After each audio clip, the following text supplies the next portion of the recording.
Well, picking up where we left off, to understand why this lawsuit by the atheists has attracted such attention, you need to know the whole story of this cross.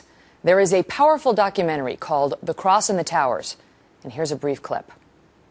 We dug our way down, and there was a cavern of steel and rubble that was hollowed out inside the ground. It looked like a cathedral. That's the best way to describe it. The whole top of the building was blown out. And there were seats and benches made out of steel. It was like an amphitheater. And inside of that were 4 crosses that stood straight up and down, made out of steel. They found the cross.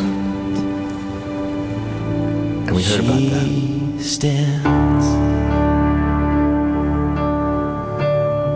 People would come to this place. They were spray painted on the side, God's house.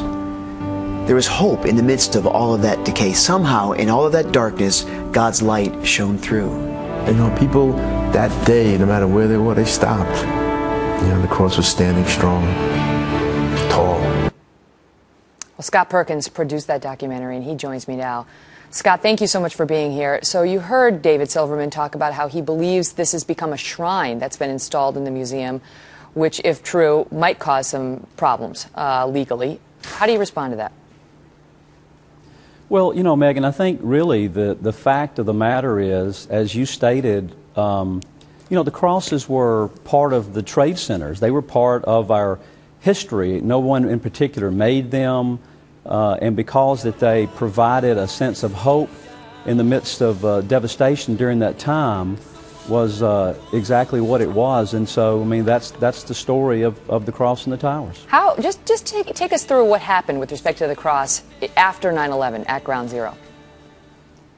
Sure. On the second day of recovery, when the heroes of 9/11, those many of those who went in when many were coming out, and they were digging through the rubble to try and find survivors, they came upon this cavern that was underneath the rubble.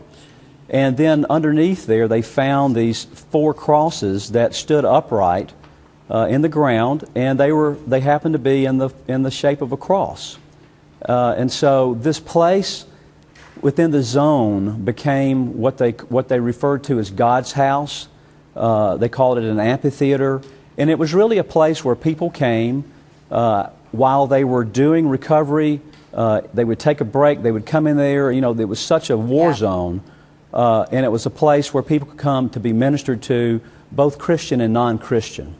And now you are seeking to memorialize that, at least in your documentary. It's called The Cross and the Towers. Recommend people check it out. And Scott, my thanks to you so much for coming on.